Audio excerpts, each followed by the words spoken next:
All right, hello, and my name is John Michael Collins. Thanks for tuning in to this week's episode. Before we get started, the music you just heard is fun, it's upbeat, and in a way kind of depicts me. I would like to thank and give a very special shout out to my friends Marino and Noah Correa, who provided the music for this project. They're part of a company called Cinema Sonic, which is a company dedicated to providing quality audio and visual works for your next project. They're planning on opening a new studio in the Seattle area catering to professional-level podcast production. If you would like to learn more, visit their website at cinema-sonic.com. Cinema as in a movie cinema, -sonic as in supersonic.com. Yeah, so cool. Woohoo! Episode 2. Let's get the good old timer going here, and there we go. See what we can do, what damage can be done in the next 20 minutes. If you're joining me, this podcast is a personal tool designed to help me free up and recognize space in my own head. It's more of like a therapeutic thing. There's a computer process called defragmentation, which takes up all the junk inside the computer's hard drive and just reorganizes it to try to free up space and move smoothly, which hopefully to my benefit will help my brain.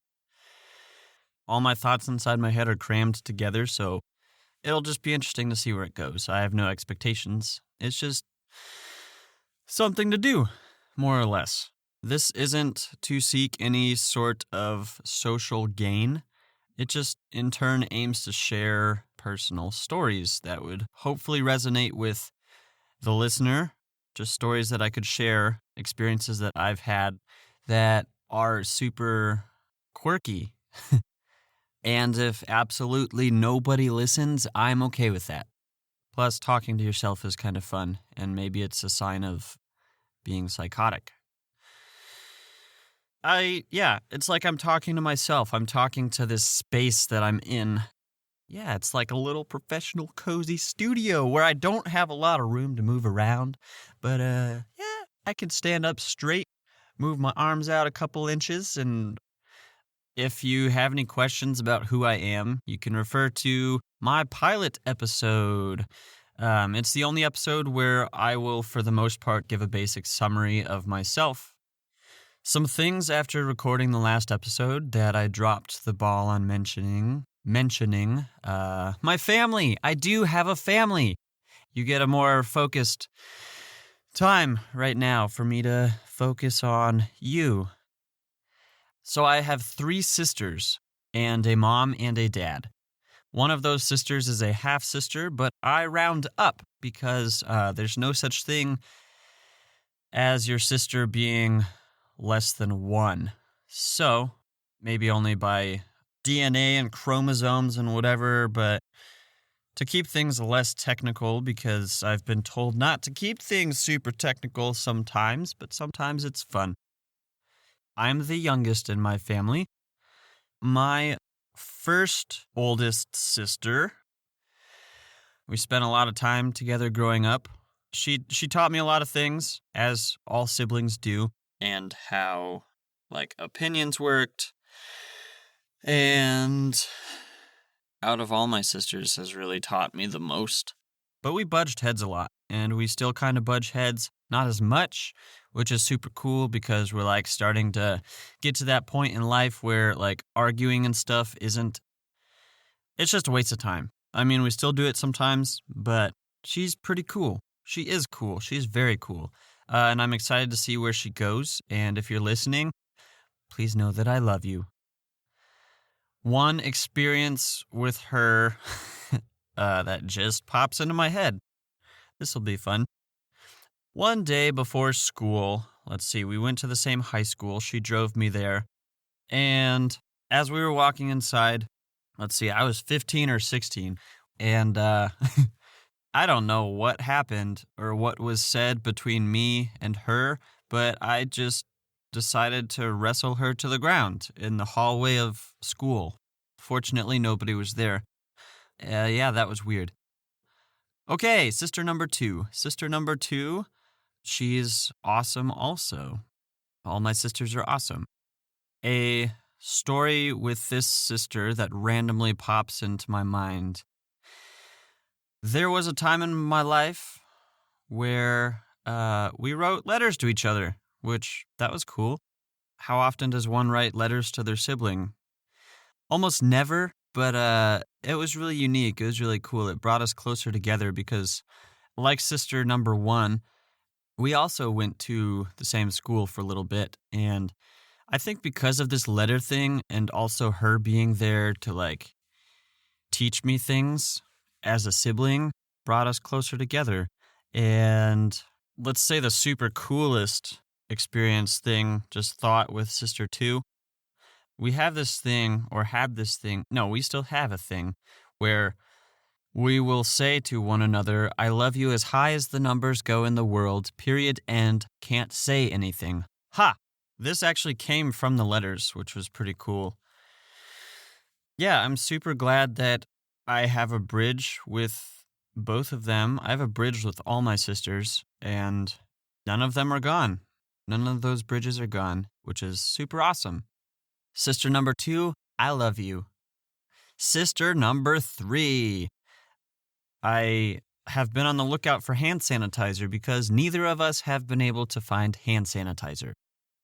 I did an apocalypse run to the grocery store the other night. It wasn't very successful. I got a couple things. I didn't get toilet paper. I got a bag of rice. I got some ramen noodles. Anyway, back to sister number three. Sister number three, I love you very much. Let's see, a random experience with her. One day we went to the shore of this lake because it's her favorite in town. And yeah, it was just a nice, super peaceful morning. And it's nice to share things like peaceful things with people. I'm glad that I have her close. I'm glad I have all of my sisters close. But the second thing I was going to talk about, we went to a national park, and it was super cool because, like, camping galore. We didn't know if there'd be a spot for us until we got there, and everything was taken up except the handicapped spot, which was cool because it said handicapped space reserved until after 6 p.m., and it was after 6 p.m., and nobody was there, so we got that spot. And we made, like, pizza and s'mores, and then in the morning we French pressed coffee, and then went on a hike. Regardless of the content of all those stories, they're each unique, and they make me love my sisters more, which is super sweet. Because if you don't have stories about a person, it's like they're not really memorable to you, and I'm fortunate that my three sisters are memorable to me. Okay, now on to my parents. Mom is fun. Dad is fun. From Mom, I learned how to care about other people, like to the point of putting them before yourself. The Bible talks about agape love, which is, it's more than just an emotion of how you feel, but it's like how much you'll lay your life down for someone, which is pretty sweet because Mom did that for me and my sisters all the time. Yeah, I learned that.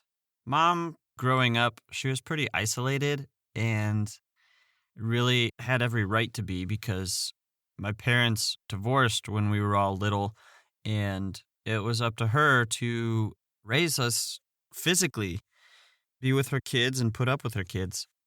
Let me make sure I'm still recording.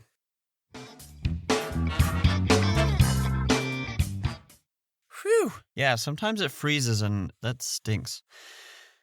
Yeah, Mom was like the caretaker of two of my three sisters because one of the sisters lived a few states away. But Mom raised us, and yeah, it was tough. And it was just me and like three women, which was interesting in how I learned about how to deal with life because Dad wasn't around. But Mom, I love you very much. And if you're listening, thanks for listening. And text me when you listen, because that'd be funny. She raised us very, very successfully. Now on to Dad. Obviously, I just said my parents got divorced at a young age, which is okay because families staying together, if the mom and dad are like, if it's not good, then that's going to reflect the kids. And the kids are going to have a bunch of problems. And then when those kids grow up and have families, and if their relationships aren't good, it's also bad on their kids. And then, yeah, it's just a big spirally mess. So fortunately, the relationship between my parents made each one of their kids very strong in who they are today. And I'm proud of those kids and who they are today, including myself. Yeah, I think of my life as a giant bowl of spaghetti. It's complicated. All of our lives are complicated. I remember as a kid building one of my first Lego sets with him. It was like an Apache helicopter. I don't think it was Legos. It was like that off-brand of Legos. But I don't think we finished it. Anyway, he wasn't around a lot because he was working a lot.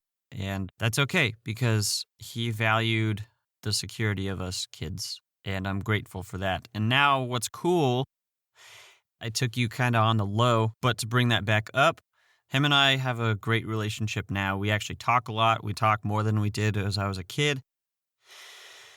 And I'm just grateful for that. I'm grateful to still have him as a dad. Along with family. So I'm a voiceover and an actor. And I have a good friend who called me a filmmaker. I'll just tell you a little bit how I got into doing that and why. When I was, 5th or 6th grade, hold on, I'm going to pause and then go see what the name of the thing was.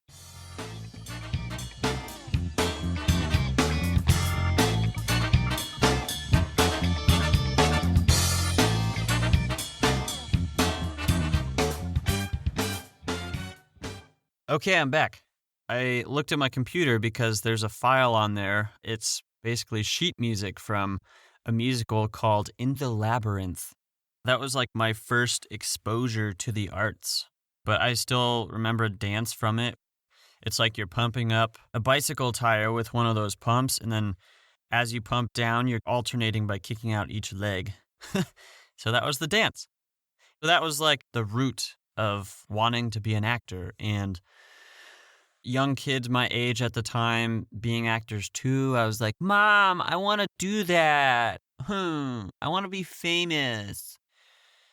But anyway, let's see, actually, fast forward to when I was in college and I was mascot.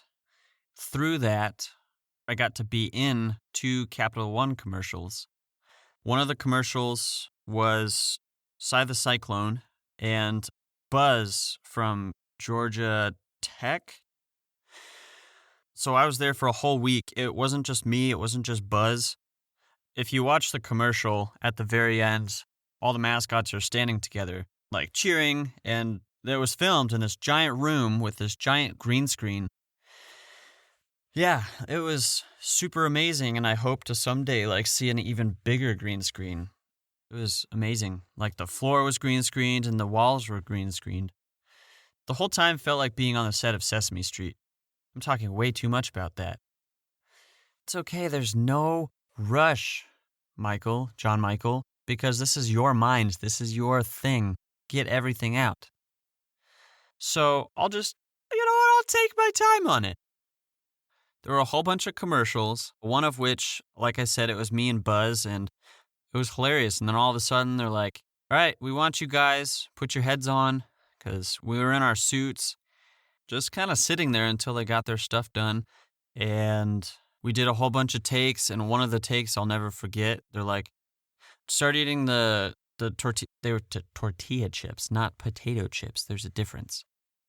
We did the take, and I opened my big furry hand as wide as I could, grabbed the most chips that I could grab, and I threw them in my mouth.